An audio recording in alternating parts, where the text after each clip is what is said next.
और चलिए चाय पर चर्चा की हम शुरुआत करते हैं। और जैसा कि आप तस्वीरों में भी ये देख सकते हैं, हमारे पीछे कांवड़ यात्रा चल रही है। अभी भी जाहिर सी बात है, सावन का महीना है और कांवड़ यात्रा चल रही है, जो हरिद्वार में गंगा समेत देश की दूसरी नदियों से जल भरकर कांवड़ियों की वापसी का सिलसिला आपको बता दें अब चलना शुरू हो गया है। इस दौरान भव्य कांवड़ों के दर्शन भी हो रहे हैं।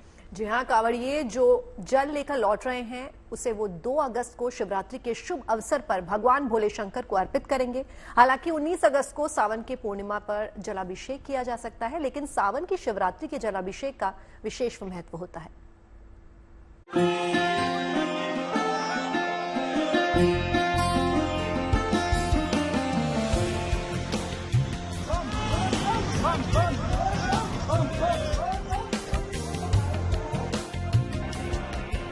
भगवान शिव का प्रिय महीना सावन, और इस महीने में भगवान भोले शंकर को प्रसन्न करने के लिए भक्त हर जतन करते हैं।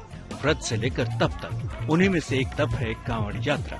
इस पवित्र कांवड़ यात्रा के दौरान भव्य रंग देखने को मिलते हैं। अलग अलग तरह के मनमोहक कांवड़ इस यात्रा में दिखाई पड़ते हैं। इन तस्वीरों में आप कांवड़ यात्रा की भव्य छटा देख सकते हैं। इन दिनों कांवड़ लेकर कांवड़िए पवित्र नदियों से जल भरकर पूरे भक्ति भाव से जगह जगह से गुजरते नजर आ रहे हैं। एक ऐसे ही कांवड़िया हैं विजय हिंदुस्तानी, जो शिव भक्ति के साथ साथ देशभक्ति का संदेश देते हुए मंगलवार को मुजफ्फरनगर पहुंचे। अपने शरीर पर लोहे की बेड़ियां डालकर विजय हरिद्वार की हर की पैड़ी से जल भरकर शहीदों के नाम का कांवड़ लेकर पैदल शामली में अपने गांव लौट रहे हैं। भगत सिंह की तस्वीर लेकर चल रहे इस शिव भक्त कांवड़िए ने अपने शरीर पर जहां 267 शहीद फौजियों के नाम गुदवा रखे हैं, वहीं 51 तिरंगे के पिन भी अपने शरीर पर लगा रखे हैं। इसके चलते ये जहां से गुजरते हैं वहां के लिए आकर्षण का केंद्र बन जा रहे हैं। शिव भक्तों के लिए सावन की शिवरात्रि बहुत बड़ा दिन है। कांवड़िए गंगा नदी समेत पवित्र नदियों का जल लेकर अपने अपने घर लौट रहे हैं और सावन की शिवरात्रि के दिन ये अपने घर के आसपास के मंदिर में इस जल को शिवलिंग पर अर्पित करेंगे। मान्यता है कि इस दिन शिवलिंग का जलाभिषेक करने से मनोकामना पूरी होती है। सावन मास में किसी भी दिन शिव का जलाभिषेक किया जा सकता है, लेकिन कांवड़िए विशेष रूप से शिवरात्रि को कांवड़ के जल से शिव का अभिषेक करते हैं। मान्यता है कि जो लोग कांवड़ यात्रा करते हैं उनको पवित्र नदियों से जल भरकर जहां वो भगवान शिव का जलाभिषेक करना चाहते हैं, वहां शिवरात्रि के दिन हर हाल में पहुंचना होता है। सावन की शिवरात्रि के दिन जलाभिषेक के बाद ही कांवड़ियों की कांवड़ यात्रा पूरी होती है। इस साल सावन की शिवरात्रि 2 अगस्त को है और शिव भक्त कांवड़िए इसी दिन पवित्र नदियों के जल से भगवान भोले शंकर का जलाभिषेक करेंगे। जो लोग सावन की शिवरात्रि पर भोलेनाथ का जलाभिषेक नहीं कर पाएंगे, वो सावन मास के पूर्णिमा तक जलाभिषेक कर सकते हैं, जो 19 अगस्त 2024 को है, और इसी दिन सावन मास की समाप्ति भी होगी। मुजफ्फरनगर से संदीप सैनी के साथ bureau report, good news today. तो कांवड़ यात्रा की बात कर रहे हैं। हरिद्वार से कांवड़िए गंगा जल भरकर अपने अपने इलाकों की ओर लौटते हैं और शिवलिंग का जलाभिषेक कर भगवान शिव से आशीर्वाद लेते हैं। कहते भी हैं कि कांवड़ यात्रा करने से महादेव मनोकामनाएं पूरी कर देते हैं। और इस पवित्र यात्रा में शामिल जीएनटी संवाददाता मनीष चौरसिया ने भी हरिद्वार से जल उठाया है और वो गाजियाबाद के दूधेश्वर मंदिर में भगवान रुद्र का जलाभिषेक करेंगे। उन्होंने कांवड़ यात्रा को लेकर कई कांवड़ियों से बातचीत भी की है।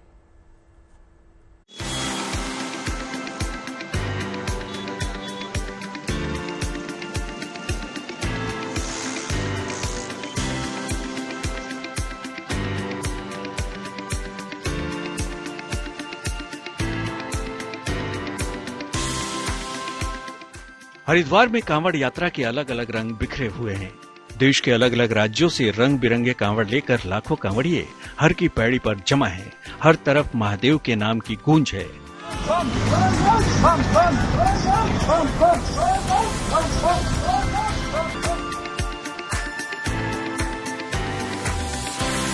लोक कल्याण के लिए जीएनटी ने भी जल उठाया है और कांवड़िया बनकर कांवड़ियों के संग पूरे विधि विधान के साथ बढ़ रहे हैं गाजियाबाद के दूधेश्वर नाथ मंदिर की तरफ। वहां पहुंचकर करेंगे महादेव का जलाभिषेक।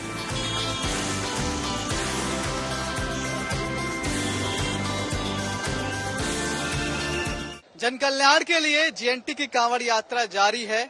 हमने भी कांवड़ बनकर हरिद्वार से मां गंगा का जल ले लिया है और अब इसे लेकर हम गाजियाबाद की तरफ जाएंगे, जहां पर दुधेश्वर नाथ मंदिर में हम इस जल को अर्पण करेंगे भोलेनाथ को। हरिद्वार के हर की पैड़ी पर सावन की कांवड़ यात्रा के अनूठे रंग बिखरे नजर आ रहे हैं। उत्साह और उमंग से भरे शिव भक्तों का जमावड़ा गंगा किनारे लगा हुआ है। यहाँ सब महादेव के लिए जल लेने आए हैं, ताकि एक लंबी पैदल यात्रा करके अपने आराध्य को प्रसन्न कर सके। मनोकामना तो कुछ नहीं मांगी, भोले की कृपा है, सब कुछ है, बस सही सलामत रहे शरीर। क्या नाम बोले? गगन नाम है जी। कितनी उम्र है? मेरी 19 साल 20 साल। कहाँ से आए हो? हरियाणा कलंगा गांव भिवानी जिला। कांवड़ लेकर जाओगे? हाँ जी। पहली बार है? ना, मैं आ गया, चौथी बार है। हर की पैड़ी में भोले भक्तों का रेला देखिए। हर कोई मां गंगा का आशीर्वाद तो ले ही रहा है, थोड़ा सा जल महादेव के जलाभिषेक के लिए भी ले जाने की इच्छा रखते हैं ये कांवड़िए। हरिद्वार के आसपास की सड़कों और हाईवे पर इन दिनों कांवड़ियों के जत्थे ही दिखाई दे रहे हैं और इनके साथ ही सावन में हो रही कांवड़ यात्रा के अनूठे रंग भी देखने को मिल रहे हैं। युवाओं और बुजुर्गों से लेकर नन्हे बच्चों तक सभी में कांवड़ यात्रा को लेकर जबरदस्त जोश है। जो श्रद्धा है वो इनकी बिल्कुल यहाँ पर कम होती दिखाई नहीं पड़ रही है। ये आंकड़ा लगातार बढ़ता जाएगा। कहा जा रहा है कि शिवरात्रि तक यहाँ पर 3 से 4 करोड़ लोग पहुंचेंगे और यही तस्वीरें लगातार हरिद्वार में बनी हुई हैं। प्रशासन ने बहुत सारी व्यवस्थाएं की हैं इस भीड़ को हैंडल करने की और ये भीड़ भी काफी अनुशासित दिखाई पड़ती है। रास्ते में थकान होती है तो कांवड़िए रुकते हैं, बैठते हैं, पल भर को सुस्ताते हैं और फिर एक दूसरे की मदद करते हुए अपने तीर्थ यात्रा पर अग्रसर हो जाते हैं। कांवड़ यात्रा का ये सिलसिला यूं ही पूरे सावन चलता ही रहेगा। Manish Chaurasia, Haridwar, good news today. तो बेहद खूबसूरत और ये कलरफुल तस्वीरें जो आ रही हैं कांवड़ियों की, आपको देखकर बड़ा अच्छा लग रहा होगा। हमें भी मन कर रहा है भाई। देखिए, आप देखिए हमारे पीछे, मतलब हमारे जो भोले हैं वो भी देखिए हरिद्वार से अब उन्होंने जल ले लिया है और वहां से अब वो निकल पड़े हैं। तो सीधे हम मनीष के पास चलते हैं, उन्हीं से लोकेशन पूछते हैं। मनीष, आप तो मतलब लिटरली आपको मनीष बोले हम कि भोले बोले, पहले आप ये बताइए। नहीं, मेरा सौभाग्य कि आप भोले बोले मुझे। क्या बात है, क्या बात है। नहीं, वाकई आपको बहुत पुण्य की प्राप्ति हो रही है और हम समझ सकते हैं, क्योंकि हम भी जीएनटी के साथ रह रहे कि हम भी धार्मिक स्वभाव के हो ही चुके हैं।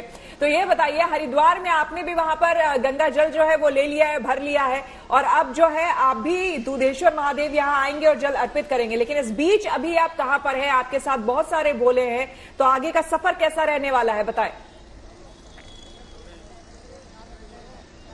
तो बिल्कुल मैंने जल ले लिया है और ऐसे हृदय से लगाकर मैं इसे चल रहा हूँ। और अभी हम हरिद्वार से और मुजफ्फरनगर के बीच के रास्ते में हैं, मंगलौर कहते हैं इसे। और तस्वीर आप देखिए, मैं हाईवे पर हूँ और हाईवे पर चारों तरफ आपको सिर्फ और सिर्फ भोले ही दिखाई पड़ेंगे, कांवड़िए ही दिखाई पड़ेंगे। बहुत सारे जो डाक कांवड़ जिसे हम कहते हैं, जो ट्रकों में लोग रख कर लाते हैं, इसमें डीजे होता है, तमाम कांवड़िए होते हैं, उन सब से हाईवे भरा हुआ है। आप सोचिए, हरिद्वार से मुजफ्फरनगर का रास्ता महज 80 किलोमीटर का है, मुश्किल से 1.5 घंटे। लेकिन हम सुबह 11 बजे निकले थे और अभी भी हम लगभग 50 किलोमीटर या 40 किलोमीटर दूर हैं मुजफ्फरनगर से। तमाम कांवड़िए भी उनसे बात करते हैं। बोले, क्या नाम आपका? मेरा शुभ नाम गौरव। शुभ नाम गौरव। अच्छा, शुभ की बात है तो मैं एक बार पहले बता दूं कि किस तरह से जो मौसम है वो बहुत परेशान कर रहा था अब तक। पिछली बार का जो मौसम था उसमें लगातार बारिश हो रही थी, क्योंकि सावन का महीना भी है, लेकिन इस बार बारिश नहीं हो रही थी। आप हरिद्वार में भी किसी से बात करते, किसी कांवड़ी से बात करते, बोलते कि भाई गर्मी बहुत है, बारिश नहीं। लेकिन अभी देखिए आप कि मौसम कितना सुहावना हो गया है। हल्की हल्की बूंदे हैं, उमस खत्म हो गई है, गर्मी नहीं लग रही है, काले बादल छा चुके हैं।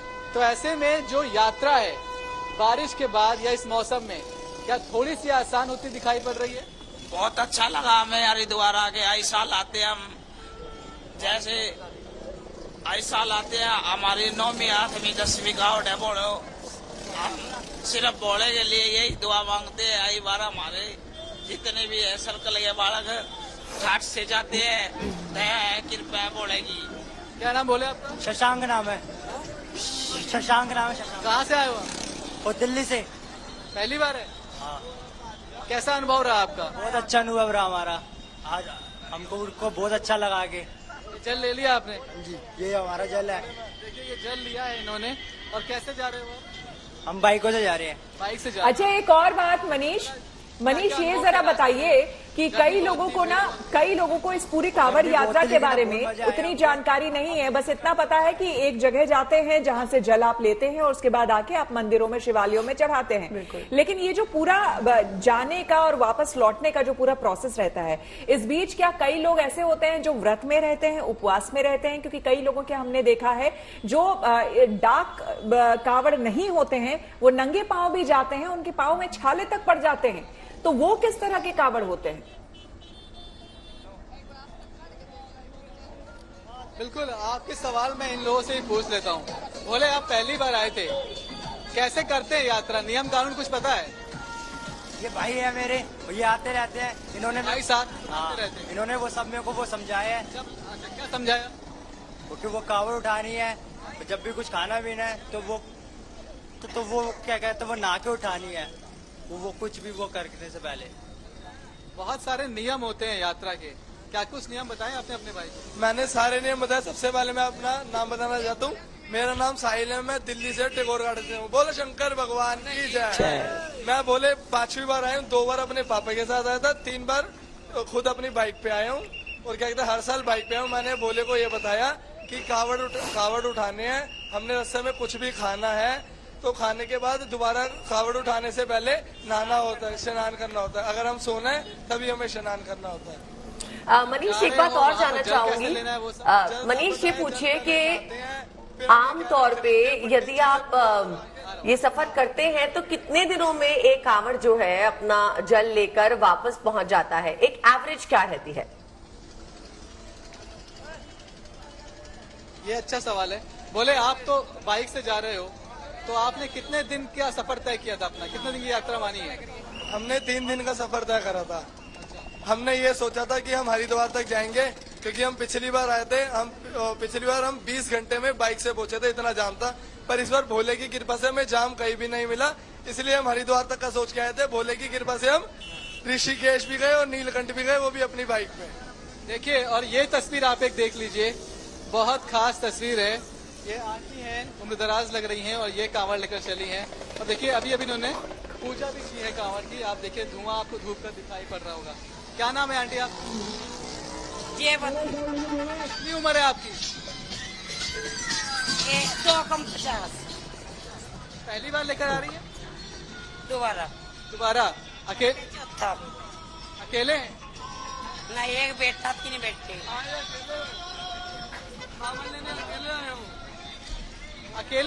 अकेले आप यात्रा कर रही हैं? छोड़ कर वहाँ चली पूरे महादेव। कहाँ जाना है आपको? मुझे मैन की। कहाँ तक जाएंगे आप? मैन की देवन करो। तो अच्छा, यात्रा में कैसे अनुभव रहे? महिलाओं के हिसाब से कोई दिक्कत तो नहीं?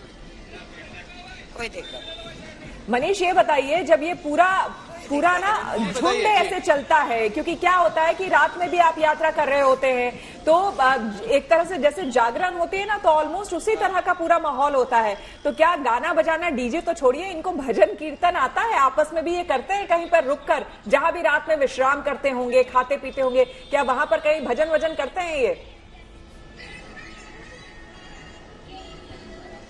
बोले देखो, एक सवाल आया बहुत महत्वपूर्ण। जहां आप लोग रुकते हो स्नान करने के लिए या भोजन करने के लिए, क्या वहां पर भजन कीर्तन करते हो या बस इसी डीजे के सहारे हो?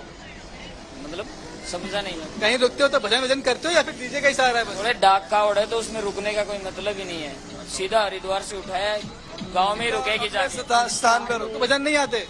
भजन नहीं आते, हम मतलब पीछे गाते हैं। जैसे हमारा गाना चल रहा होगा भोले बाबा का, हम पीछे गाएंगे। चलती रहती डाक कावड़ जो है वो चलती रहती है।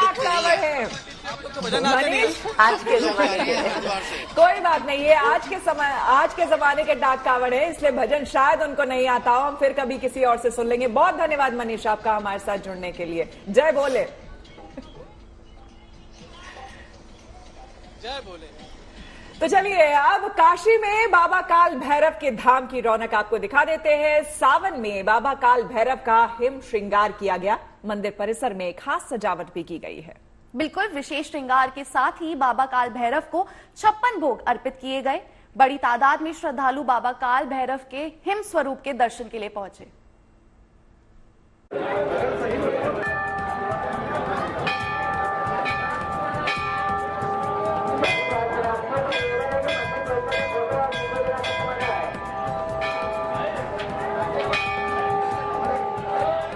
यूं तो 12 महीने पूरे साल काशी शिवमय नजर आती है, लेकिन सावन के महीने में भोले की नगरी की बात ही कुछ और है। ये काशी के कोतवाल का द्वार है। भव्य दिव्य फूल लताओं से सजा, जगमग रोशनी से नहाया बाबा काल भैरव का धाम भक्तों को अपनी ओर खींच रहा है।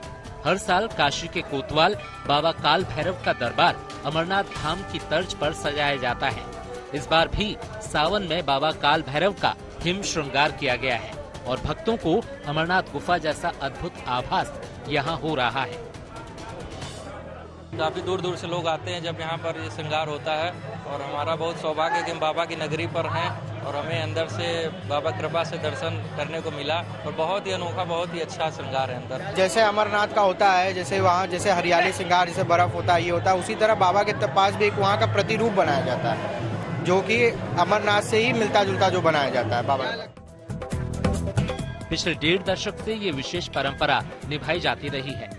कहा जाता है कि एक बार यहाँ सूखा पड़ा था, तभी से बाबा बर्फानी की तर्ज पर काल भैरव का श्रृंगार होता है और हर साल सावन के माह यहाँ अच्छी बारिश होती है। इस साल में एक दिन भगवान का बर्फ से श्रृंगार किया जाता है। 15-16 साल से लगातार चल रहा है। 15-16 साल पहले बहुत सूखा पड़ा हुआ था, तो उस वक्त बाबा की प्रेरणा हुई तो बाबा के बर्फ का श्रृंगार शुरू हुआ।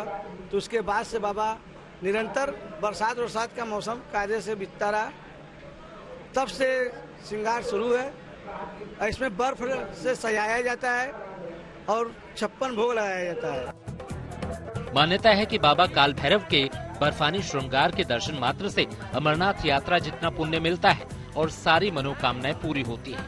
यही वजह है कि बाबा काल भैरव के हिम श्रृंगार के दर्शन के लिए दूर दराज से श्रद्धालु यहाँ खिंचे चले आते हैं। Roshan Jaiswal, Varanasi, good news today. चलिए अब कांवड़ यात्रा के बाद बात करते हैं अमरनाथ यात्रा की। इस यात्रा के लिए लगातार श्रद्धालुओं का जत्था रवाना हो रहा है। 29 जून से शुरू हुई यात्रा में अब तक बड़ी संख्या में श्रद्धालु बाबा बर्फानी के दर्शन कर चुके हैं। और इस साल अमरनाथ यात्रियों का नया रिकॉर्ड बनना तय हो गया है। 19 अगस्त को यात्रा संपन्न होने तक पिछले साल के मुकाबले इस साल श्रद्धालुओं की संख्या कई ज्यादा हो जाएगी।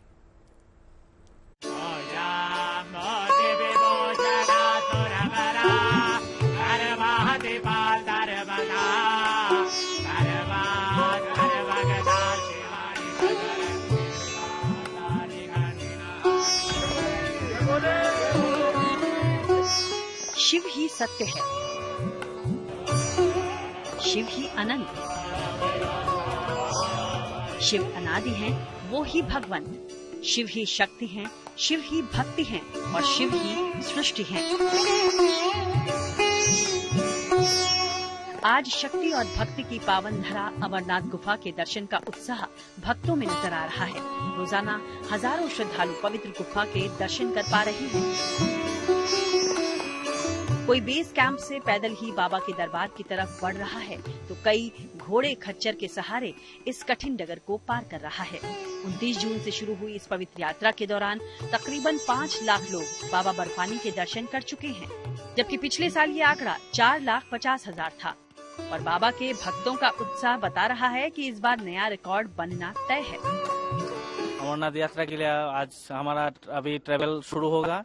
हमको बहुत ही अच्छा लग रहा है। बहुत कॉन्वे के साथ जाएंगे, सीआरपीएफ वाले हमको स्कॉट लेके जाएंगे। बहुत ही अच्छा लग रहा है। फर्स्ट टाइम है हमारा, फिर से करने की बहुत इच्छा आ रही है अभी से ही। यहाँ की व्यवस्थापना खूब ही अच्छा लग रहा है। यहाँ का सेवा बहुत अच्छा लगा। अमरनाथ बाबा अच्छा है और यहाँ के फौजी बेटे लोग भी अच्छा है।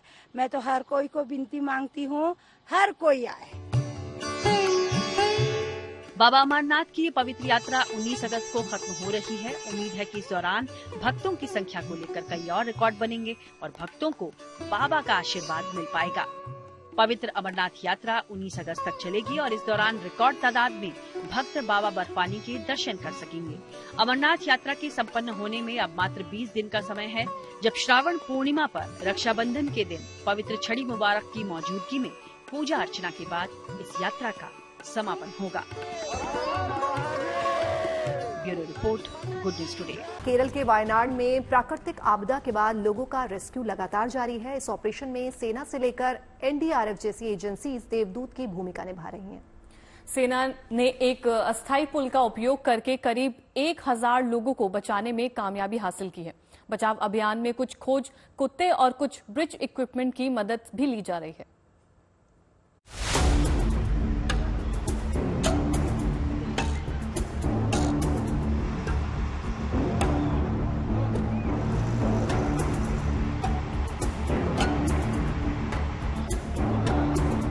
केरल के वायनाड में भारी भूस्खलन के बाद बड़े पैमाने पर ऑपरेशन जिंदगी जारी है। यहाँ कई मकान, उफनती नदियाँ और उखड़े पेड़ तबाही का मंजर तो दिखा रहे हैं, मगर इन सब के बीच भूस्खलन प्रभावित इलाकों तक थल सेना, नौसेना और वायुसेना किसी देवदूत से कम नहीं दिख रही। आप यहाँ पे देख सकते हैं रेस्क्यू ऑपरेशन अंडरवे है।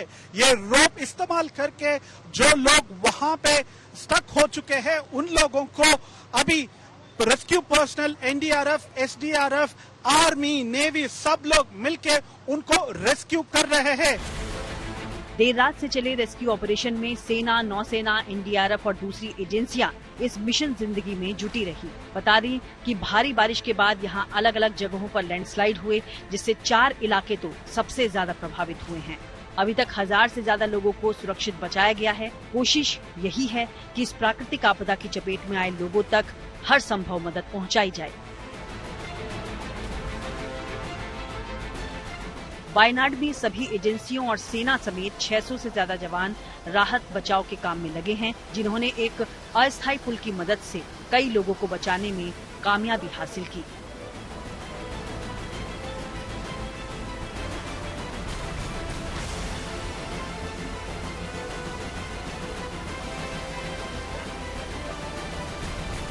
We constructed a temporary bridge with our extension ladder and evacuated the moreover 700 persons through that temporary bridge.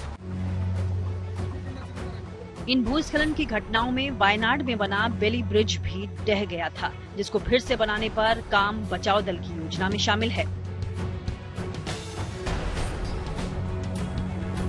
अभी हमारे इलाके के अंदर तकरीबन 500-600 के करीब NDRF, army, navy, state police, forest rangers और लोकल वॉलंटियर्स जो है अंदर काम कर रहे हैं। लेकिन अभी कोशिश ये है कि इस ब्रिज को जल्दी से जल्दी हम दोबारा बना सके, ताकि जो इंजीनियर इक्विपमेंट है, जो अर्थ मूविंग इक्विपमेंट है, उसे हम अंदर दाखिल कर पाए इस एरिया में। और जो वहाँ पे जो रबल की खुदाई हो रही है उसमें थोड़ी हमें सहायता मिल जाए। अभी जो कार्रवाई हो रही है वो मैन्युअली हो रही है, गिनती बेलचा और अपने मैन्युअल एफर्ट से हो रही है, तो उसकी एफिशिएंसी इतनी ज्यादा नहीं है।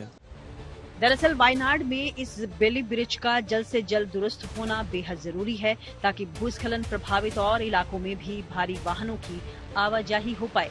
एक बार ये बन गया तो बड़े वाहन और बचाव उपकरण प्रभावित क्षेत्रों में भेजे जा सकेंगे, जिससे रेस्क्यू का काम भी तेज हो सकता है।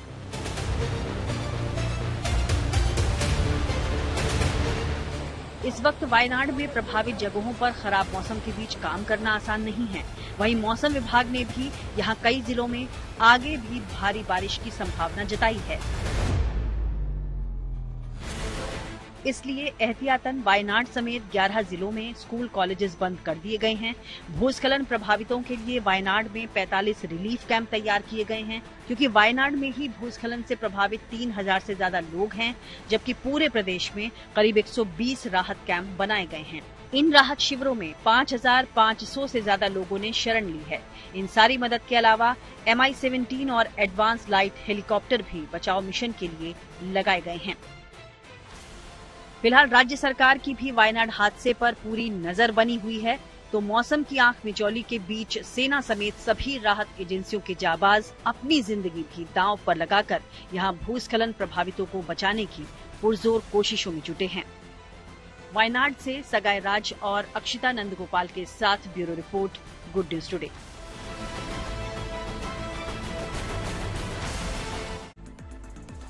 चलिए अब बात कर लेते हैं नई पहल की। बदलते वक्त के साथ हर दिन नए आइडिया सामने लाए जा रहे हैं। ऐसे ही एक आइडिया दिल्ली की सड़कों पर उतारा गया है और ये उबर ने इलेक्ट्रिक बस शटल सर्विस की शुरुआत की है। आइडिया बेहद ही मजेदार है। इसके जरिए लोगों को किताबों से जोड़ने की एक खास पहल की गई है। देखिए आप भी।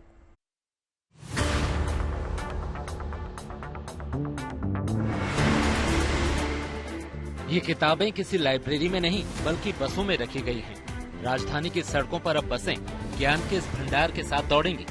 दरअसल कैब सेवा देने वाली कंपनी उबर ने अब दिल्ली में इलेक्ट्रिक बस शटल सर्विस की शुरुआत की है, जिसकी खासियत लाइब्रेरी ऑन व्हील्स होगी। यानी यात्री को सफर के दौरान बस में ही लाइब्रेरी मिलेगी। जो भी यात्री बस में सफर करेंगे वो अपनी टाइमिंग के हिसाब से किताबें पढ़ सकते हैं। ये बस इलेक्ट्रिक बस है। अब दिल्ली में इलेक्ट्रिक बसों का चलन बहुत बढ़ गया है। उबर को दिल्ली में शटल बस सर्विस चलाने का लाइसेंस भी मिल गया है, जिसके बाद अब आपको दिल्ली में ऐसी तमाम बसें नजर आएंगी जो एक तो इलेक्ट्रिक होंगी, लेकिन जो बेहद खास चीज है वो मैं दिखाऊंगी आपको, वो है ये लाइब्रेरी। यानी चलती बस में आप किताबें पढ़ सकते हैं। अब ये इनिशिएटिव बहुत खास है जो पेंगुइन के साथ मिलकर उबर ने लिया है। न सिर्फ आप एनवायरनमेंट को बचा रहे हैं इलेक्ट्रिक बसें चला के, इसके साथ ही अक्सर आपने देखा होगा जब लोग बसों में ट्रैवल करते हैं, कैब में बैठे होते हैं, तो वो अपना फोन स्क्रॉल कर रहे होते हैं। लेकिन अब आपको फोन स्क्रॉल नहीं करना होगा, बल्कि आप ऐसे जैसे आप मेरे साथ पैसेंजर सभी देख रहे हैं जो किताबें पढ़ रहे हैं, अब बस में आइए, किताब उठाइए। इसके साथ ही उबर देश की उन चुनिंदा कंपनियों में शामिल हो गई है जिसे दिल्ली सरकार ने इलेक्ट्रिक शटल बस चलाने का लाइसेंस दिया है। कहा जा रहा है कि इन बसों में सीटें काफी आरामदायक होंगी और सफर में आपको मोबाइल चार्जिंग स्लॉट भी मिलेगा। उबर ने शटल सेवा में लाइब्रेरी के लिए पेंगुइन पब्लिकेशन के साथ हाथ मिलाया है।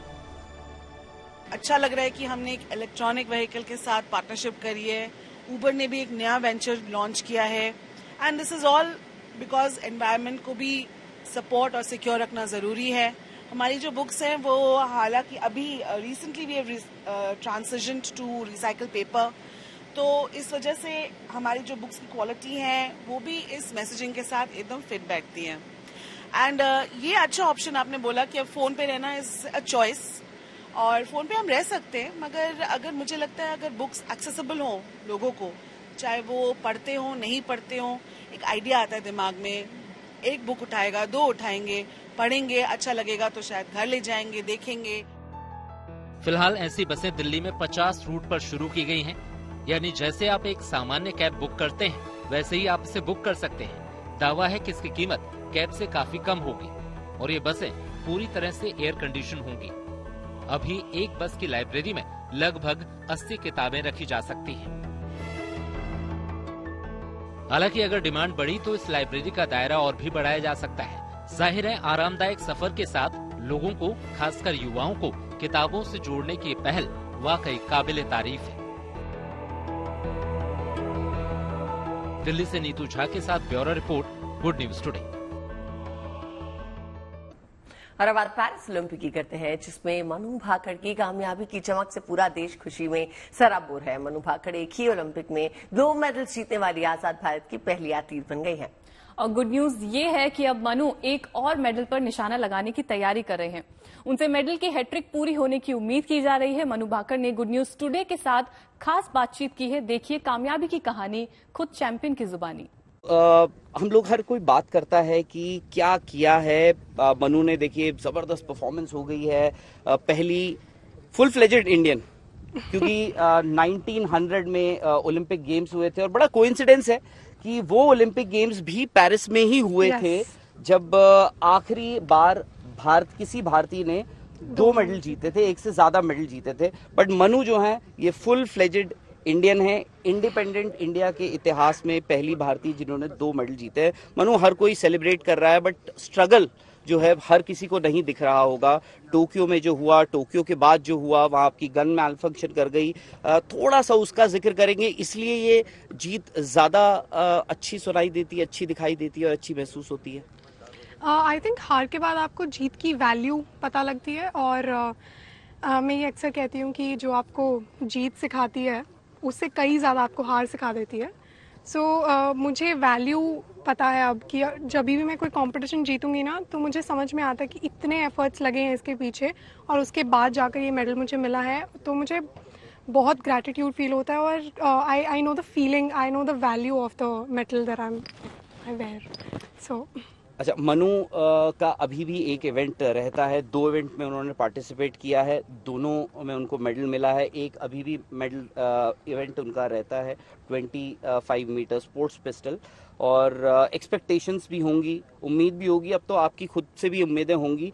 बट मनु, किसी को डेडिकेट करना चाहेंगी ये मेडल्स, अगर आप किसी को देखती हों, क्योंकि बहुत सारे लोग हैं जिन्होंने आपके लो फेज में भी आपकी मदद करी होगी, जब आप बेहतर कर रही थी तब भी कर रहे होंगे, फादर हैं, पेरेंट्स हैं, कोचेस हैं, बहुत सारे लोग होंगे। सर ऑनेस्टली एक एक इंसान को अगर मैं डेडिकेट करने लगूँ ना, तो मुझे कम से कम भी 10,000 मेडल्स चाहिए होंगे। इतने सारे लोगों का सपोर्ट रहा है, और इतने सारे लोगों ने हमेशा मेरी जर्नी में मुझे प्यार दिया है, तो इतने तो मेडल्स पॉसिबल नहीं है। तो इस मेडल में हर एक का अपना अपना एक पीस है, जिनमें बहुत सारे लोग आते हैं। आई मीन लाइक कहाँ से, फैमिली से शुरू करके, फ्रेंड्स से लेकर federation, definitely my coach Jaspal sir, then the federation, then so many people, I can't just, countless people, SAI का पूरा सेटअप जो है, then the top scheme, then we had the Khelo India, that was the beginning of my 2018 year that I won. Then I have my sponsors OGQ and so many people, and then you all also, you have always given me love, nothing but love, so I'm grateful for all of that, and I cannot dedicate this medal to any person, not even myself. Manu, thank you very much on behalf of the entire country जो आपने किया है। आपने कहा कि medals कम पड़ जाएंगे अगर आप किसी को डेडिकेट करने लग गई या थैंक करने लग गई, और आप उतने मेडल जीतेंगे कि आपके पास मेडल्स की कभी कमी नहीं होगी। और होपफुली आप तीसरे मेडल के साथ हम आपसे मिलेंगे, और होपफुली कलर जो है वो बदला हुआ होगा। Thank you very much Manu. Thank you sir. चलिए अब आपको एक ऐसे फैन की दीवानगी दिखाते हैं जो कि 22,000 किलोमीटर का सफर साइकिल से तय कर अपने स्टार को सपोर्ट करने पेरिस पहुंचा है। जी हां, केरल के फाइज अशरफ अली नीरज चोपड़ा के फैन हैं। वो 30 देशों का सफर तय करके पेरिस पहुंचे हैं ताकि अपने स्टार को जावलिन की दुनिया में एक और कारनामा रचते देख सकें।